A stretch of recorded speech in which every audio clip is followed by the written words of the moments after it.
감사합니다. 어려운 여건 속에서 광복절을 맞이합니다. 지난달 갑작스럽게 발생한 산사태와 수해로 유명을 달리하신 고인들의 명복을 빌며 실종자 2분을 찾는데도 끝까지 노력하겠습니다.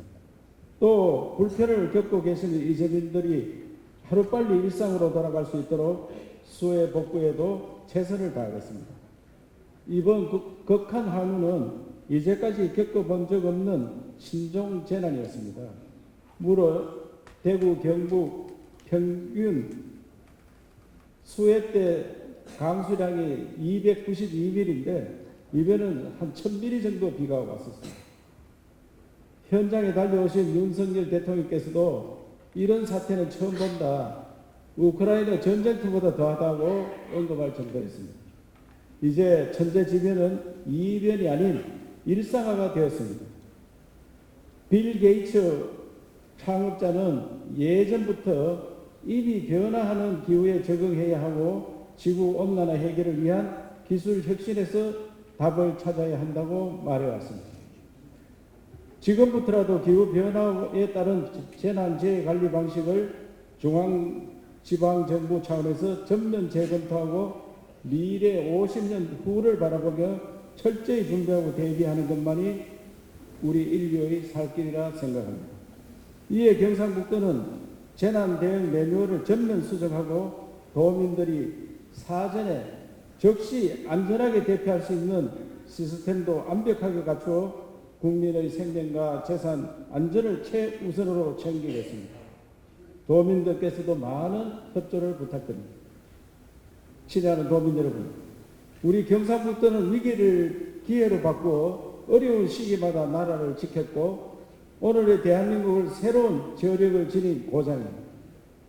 경북은 일제강점기의 항일운동의 중심지로서 전국에서 가장 많은 2,456명의 독립유공자도 배출했습니다. 이런 다른 시도와 비교해도 압도적으로 많은 숫자입니다. 6.25 전쟁 때는 낙동강 방어선을 지켜냈으며 산업화의 시기에는 포항의 철강, 구미, 전자산업으로 또 새마을운동의 최선봉에 서서 오늘의 대한민국을 만들었습니다. 한글, 한식, 한옥, 한복, 한지 등 우리 전통 문화의 뿌리도 한류의 진원지도 모두 경상북도에 있습니다. 이번 수해 복구에도 전 도민이 팔을 걷어 붙였듯 경북은 안팎으로 밀려오는 숱한 역경과 도전을 불굴의 의지와 단합된 정신으로 헤쳐오면서 대한민국을 세계 10위권의 경제 대국으로 거듭나게 했습니다. 덕분에 우리나라는 수많은 개발도상국의 희망이 되었고 새마을운동부터 4차 산업혁명 선도까지 우리 경북의 눈부신 성취를 세계와 나누고 있습니다. 그런데 우리나라가 지나온 시간을 돌아보면 아쉬운 점도 있고 부족했던 부분도 있습니다. 건국에서부터 산업화, 민주화 이르기까지 겉보기에는 순조롭게 달려왔습니다만 좌우 이념은 물론 각자의 틀에 갇혀 서로 핏대를 세우고 목소리를 높여 분열했습니다. 이제는 어느 개인의 힘을 평가할 것이 아니라 공을 더 많이 인정해주는 나라가 되어야 합니다. 6.25 전쟁의 영웅 백선엽 장군 그리고 이승만 대통령과 트루만 미국 대통령 동상을 칠곡 다부동 전적기념관에 모신 것도 그런 이유입니다. 이제 선진국 지위에 걸맞게 분열을 멈추고 서로 협력해서 국민 통합 시대를 열어야 합니다. 그래야만 다음 단계의 발전과 혁신을 도모할 수 있습니다. 사랑하는 도민 여러분, 1945년의 강복이 1차 강복이었다면 2차 강복은 산업화의 성공이고 3차 강복은 민주화의 성공이었다고 할 수 있습니다. 이제 4차 강복은 지방화라 생각합니다. 그리고 저는 대한민국의 마지막 강복은 통일 자유국가를 만듭니다.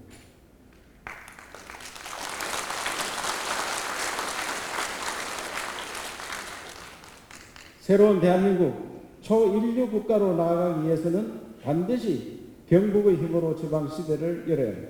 이를 위해 민선 8기 1년간 아내와 자식 빼고 다 바꾸라는 이건희 회장님의 유명한 말씀처럼 경상북도 이름만 빼고 다 바꾸겠다는 각오로 도전했습니다.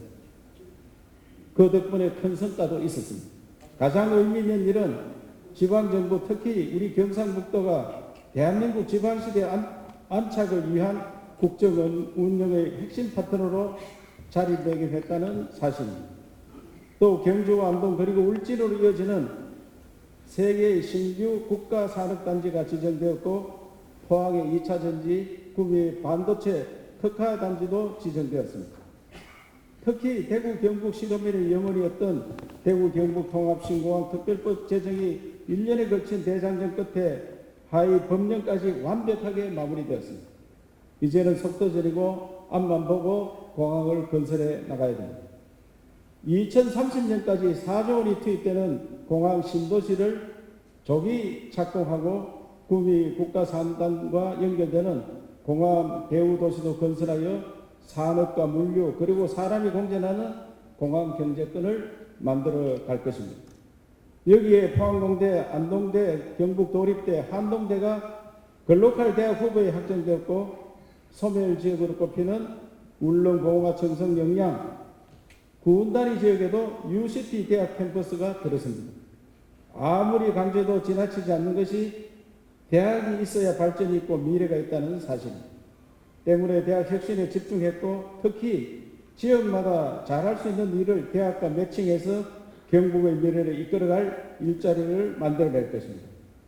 이 같은 경북의 모험이 대한민국 지방시대를 여는 모범 혁신 사례가 될 수 있도록 더 창의적이고 새로운 방식을 도입하고 도전해서 반드시 성공시키겠습니다.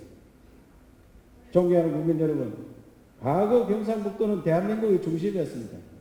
1949년 대한민국 최초의 인구 통계에서도 경북이 321만 명으로 가장 많았고 서울은 그 당시에 144만 명이었습니다. 1970년 인구조사에서 서울과 경북이 역전되었습니다.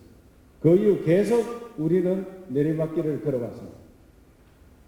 그런데 50년 넘게 수도권 일극 체제가 지속되면서 경북뿐 아니라 지방 대부분이 쇠락과 소멸의 길로 접어들었습니다. 하지만 우리는 또 해낼 수 있습니다. 1차 산업에 성공한 경상북도가 2차, 3차 산업에는 우리가 좀 부족했습니다. 이제 2030년부터 시작되리라 생각되는 3차, 4차 산업 시대에는 반드시 대한민국 중심에 우뚝 서도록 합시다, 여러분.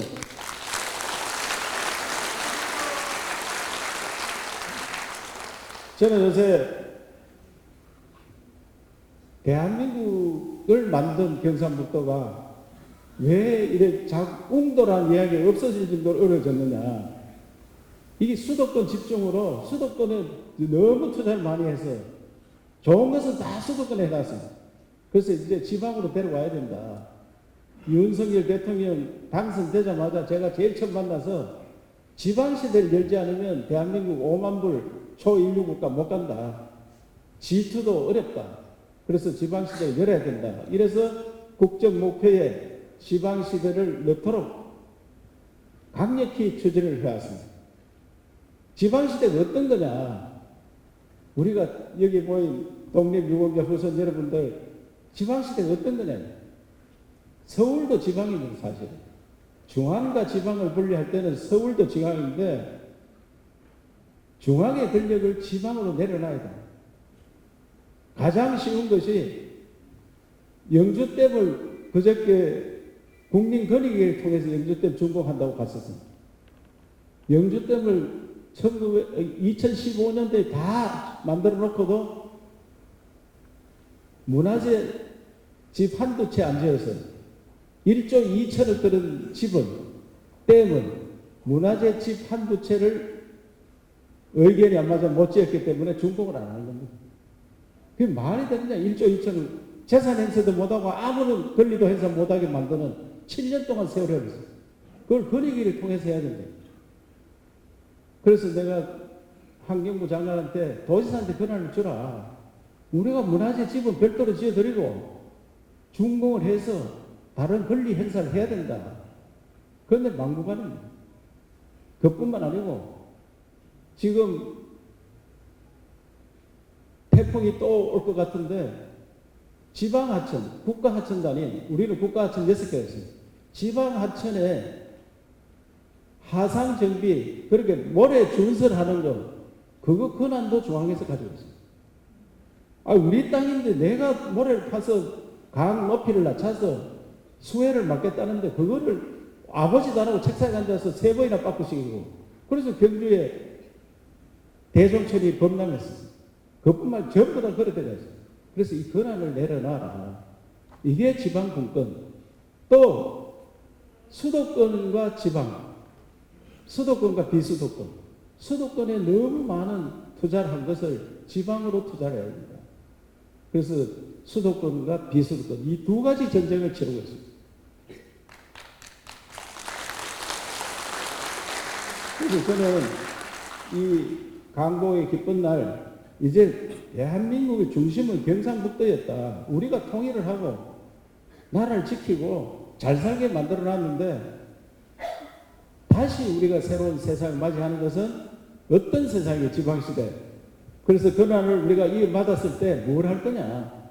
4차 산업혁명은 아이디어 세상이에요. 머리싸움, 머리싸움. 아이디어 산업. 그러니까 머리를 쓰는 건 대학입니다, 대학. 대학이 현재처럼 가면은 다 수도권으로 대학에 가고 지방에 대학에 있으면 지방은 저절로 망하는 겁니다. 그래서 대학을 지방정부에 달라고 윤석열 대통령한테 요청을 제가 했어요. 그래서 지방을 슬슬 내놓게 합니다. 아직도 이런 수준은 안 되고 우리가 대학을 완전히 관리해야 돼요. 대학이 있어야지 연구를 합니다. 그리고 난 다음에 4차 산업혁명 아이디어 산업이기 때문에 한마디로 하면 4차 산업이 뭐냐? 사람 대신에 기계가 일하는 거예요. 그러면 기계를 부릴 수 있는 아이디어, 그것이 연구입니다. 그래 하고 나면은 사람들을 하는 일은 먹고 놀고 즐기는 일. 그 경상북도에 먹고 놀고 즐길 자리 얼마나 많습니까? 음식 우리가 최고입니다. 우리 조선시대부터 내려오는 조리서 중요한 거 발견되는 게 한 7가지인데 다 경북에서 발견됐어요. 우리 겁니다, 다. 그리고 문화유산, 세계 문화유산이 등재된 게 우리나라에서 제일 많은 게 경상북도입니다. 그리고 앞으로 즐길 자리. 그래서 저는 관광, 호텔, 리조트 이런 걸 많이 지어야 됩니다. 한류 때문에 외국인이 엄청 몰려올 건데 그 사람들 모실 그런 장소를 만들어야 돼요. 그러면 우리 경상북도가 대한민국 땅이 제일 넓고 산이 있고 강이 있고 바다가 있고 그런 인심이 좋고, 그래서 대한민국에서 가장 잘 나가는 또다시 중심되는 그런 지역을 만들어야 된다고 생각을 합니다. 어떻게 생각하십니까? 그리고 강복 회장님, 이종찬 회장님 말씀하신 정체성 문제 아주 쉽게 제가 말씀을 드리겠습니다. 임시정부, 상해 임시정부는 1919년 4월 11일 날 발표했습니다. 민주공화국으로 처음 이야기를 했습니다. 그래서 그 정체성은, 정신은 지켜야 된다. 그건 당연합니다. 우리 헌법에도 적어놨습니다. 3.1 정신과 임시정부 정신을 이어받는다, 법통을 이어받는다, 일어났습니다. 그런데 건국은 언제 됐느냐? 건국은 4대 요소가 있습니다. 우선에 땅이 있습니다, 땅. 그러면 우린 땅이 없었느냐? 땅이 있는데 뺏겼습니다.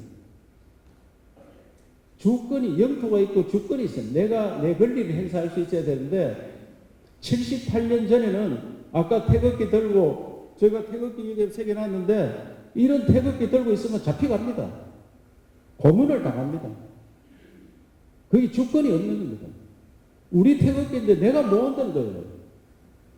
내가 우리 대통령 내가 뽑는 것도 아니고 아무리 힘이 없습니다. 그래서 주권이 있어야 되고, 그리고 국민이 있어야 돼요. 그리고 정부가 있어요. 이 4대 요소를 갖춰야 되는데 우리는 주권도 없었고 국민이 있었지만 일본 국민이었고 땅도 일본 땅이었어요. 그래서 건국은 1948년 8월 15일 날 건국되었다. 그러면 1919년이 건국이냐, 1948년이 건국이냐, 이 싸움이 벌어지는 겁니다, 지금. 그 19년과 48년 어떤 차이가 있느냐? 48년을 인정 안 하려고 하는 좌파들이 있습니다. 북한이 있는 겁니다, 그게. 북한은 48년을 인정을 안 합니다. 그렇기 때문에 우리나라는 남북이 나누어진 상태이기 때문에 건국절에 대해서 논란이 생깁니다. 북한과 친한 사람들은 1919년을 건국절을 해야 된다. 그리고 우파들은 무슨 소리냐? 48년 8월 15일이 건국절이다. 이렇게 되어 있으니까 우리 경상북도는 1919년 임시정부의 법통 정신을 이어받되 건국한 것은 1948년 8월 15일 그 유엔에서 인정한 겁니다. 1919년은 유엔도 없었지만 외국에서 인정받지 못한 그런 나라. 그래서 다시는 그런 정치에서 논란이 없는 경상북도가 되었으면 좋겠다는 말씀을 올립니다. 새로운 대한민국을 만드는데 경북이 앞장서도록 하겠습니다. 오늘 많이 참석해 주셔서 감사드립니다.